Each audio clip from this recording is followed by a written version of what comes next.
Halo, pada kesempatan kali ini saya akan menjelaskan tentang tetanus. Tetanus juga termasuk salah satu penyakit yang sering keluar di soal-soal UKM PPD. Nah, jadi kita bahas dulu infeksi tetanus itu penyebabnya apa sih?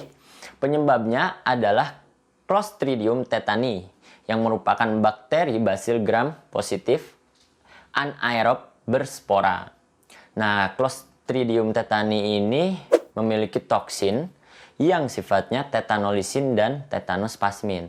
Tetanolisin ini akan mengoptimalkan patogenesis dari tetanus itu sendiri, dan tetanospasmin itu fungsinya untuk menyebabkan pasien menjadi spasme otot-otot seluruh tubuhnya.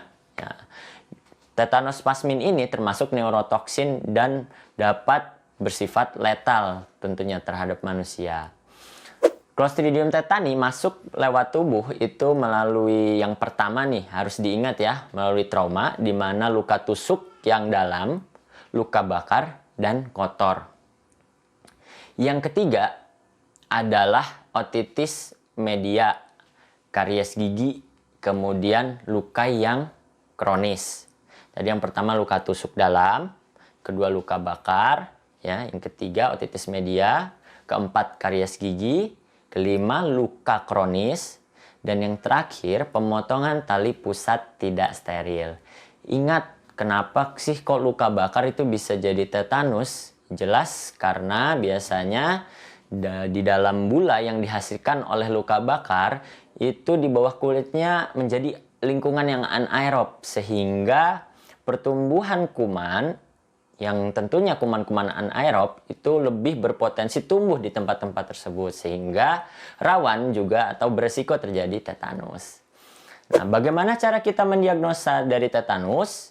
Kita harus kenali manifestasi klinisnya. Tergantung apakah ini kita tentukan dulu tetanus generalisata, lokal, atau tetanus sefalik.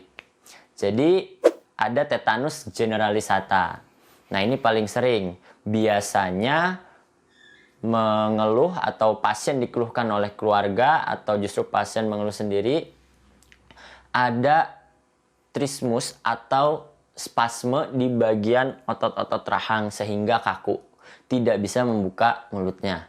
Kemudian yang kedua, kaku di leher, bahu, dan ekstremitas, turun lagi ke abdomen papan, jadi perutnya itu keras karena kaku spasme di otot-otot abdomen, dan akan muncul risus sardonicus walaupun tidak selalu terjadi. Risus sardonicus ini gambarnya di mana menyeringis seperti ini, dan opistotonus yang gambarnya seperti ini, tubuhnya hingga menekuk akibat kejang yang terjadi. Dan yang terjadi spasme otot-otot pernapasan. Disinilah yang mengancam nyawa. Spasme otot pernapasan kita tahu punya diafragma dan otot-otot pernapasan tambahan lainnya. Jika kejang sehingga pasien tidak bernapas, dapat terjadi apnu. Kemudian ada tetanus lokal. Nah, gejala tetanus lokal biasanya paling ringan. Sesuai namanya, dia lokal. Keluhannya atau gejalanya hanya muncul di daerah sekitar luka. Jadi ada rasa kaku, kencang, dan nyeri otot di sekitar luka. Akan tetapi tetanus lokal ini tidak menutup kemungkinan juga bisa menjadi tetanus generalisata, tergantung persebaran toksinnya. Yang terakhir itu ada tetanus sefalik. Jadi gejala-gejalanya tetanus sefalik itu muncul pada bagian wajah atau kepala. Ditandai dengan adanya paralisis otot-otot wajah, spasme otot wajah, lidah, dan tenggorok, sehingga menyebabkan dysarthria, ya. Jadi kelainan dalam berbicara, disfonia, gangguan dalam pita suaranya, dan disfagia, gangguan dalam menelan. Bisa berkembang juga ini jadi tetanus generalisata, tergantung, dan prognosisnya paling buruk karena menyangkut ke otak. Dan kita akan bergeser sedikit ke klasifikasi. Itu gejala-gejalanya. Sekarang kita langsung ke klasifikasi. Karena memang untuk tetanus sendiri itu jarang sekali dilakukan pemeriksaan penunjang. Karena dari anamnesis ya, dari anamnesis dan pemeriksaan fisik itu akan tampak dan dapat langsung didiagnosis tetanus. Jadi klasifikasi Ablett itu ada 4 ya, di mana derajat 1 yang dikatakan ringan, kita ingat saja memang semuanya ada trismus, dan kita langsung saja ke poin di mana sebagai kata kunci untuk membedakan derajat 1, 2, 3, dan 4. Yaitu derajat 1 ringan itu tidak dijumpai kejang. Walaupun ada trismus, ya ada kaku kuduk, ya ada perut papan, tapi tidak ada kejang. Derajat 2 yang dikatakan sedang itu dijumpai kejang, tapi tidak ada kejang spontan. Dia hanya ada kejang rangsang. Dimana kalau di tempat tadinya gelap, terang, itu muncul kejang. Atau dengan rangsangan taktil tertentu, menjadi kejang. Itu derajat 2 atau sedang. Sedangkan derajat 3 itu kejangnya spontan. Dia dapat muncul sendirinya. Sedangkan yang terakhir derajat 4 atau terminal ini kejang spontan ditambah dengan gangguan otonom berat. Apa gangguan otonom berat itu? Di mana pasien yang tadinya tidak memiliki riwayat hipertensi menjadi hipertensi berat dan nadinya menjadi takikardi, atau justru sebaliknya menjadi hipotensi dan bradikardi. Nah, itu sudah termasuk derajat 4 yang berprognosis buruk. Bagaimana tata laksana umum pada pasien-pasien tetanus? Pastinya pasien tetanus harus dirawat di ruang yang gelap dan tenang. Hindari stimulus taktil atau suara pada pasien. Kemudian pada luka pasien dilakukan pembersihan dan debridemen luka yang kotor tersebut. Dia TKTP apabila tidak memungkinkan, pasien perlu dipasang NGT tentunya. Dan jangan lupa oksigenasi di support airway dan breathingnya. Kemudian untuk tetanus, selain tata laksana umum itu ada juga terapi terkait dengan daya tahan tubuh pasien, yaitu imunoterapi ya. Kita dapat berikan human tetanus immunoglobulin atau kita singkat HTIG dengan dosis 3.000 sampai 5.000 unit intramuskular single dose dengan beberapa dosis dan bisa juga diinfiltrasikan di sekitar luka. Kemudian kita berikan anti tetanus serum sebanyak 50.000 unit intramuskular diikuti dengan infus lambat. Akan tetapi sebelumnya kita harus skin test dulu. Karena biasanya anti tetanus serum ini dapat menyebabkan reaksi alergi.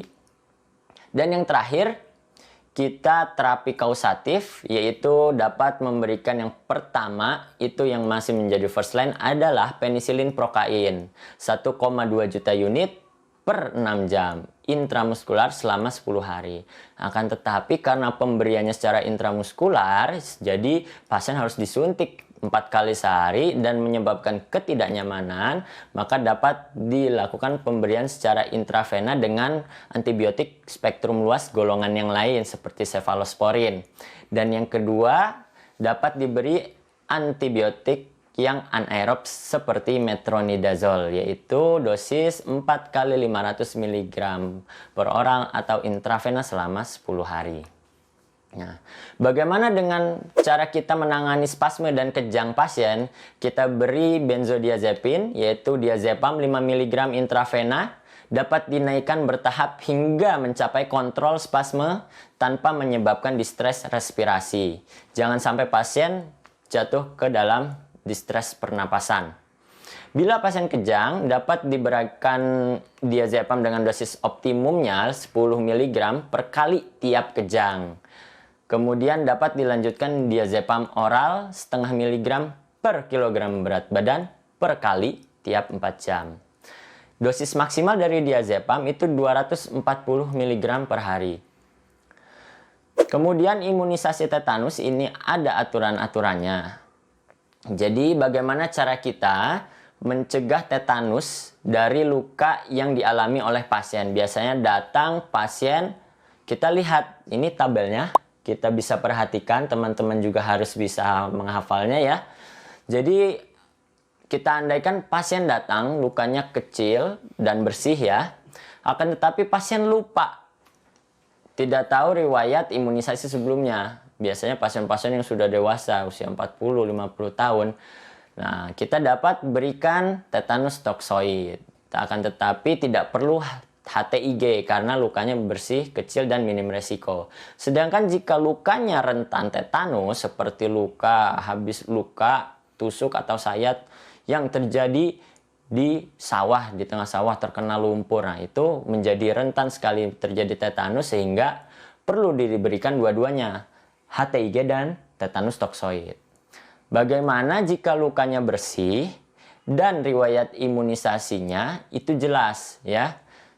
10 tahun terakhir itu dia sudah dalam 10 tahun terakhir sudah mendapatkan vaksin atau imunisasi tetanus. Maka tidak perlu diberikan tetanus toksoid maupun HTIG. Begitupun untuk luka yang rentan, tidak diperlukan selama pasien telah diimunisasi dalam 5 tahun terakhir. Baiklah, demikian penjelasan saya tentang tetanus. Jangan lupa teman-teman untuk mengerjakan soal-soal setelah ini. Sampai jumpa di video selanjutnya.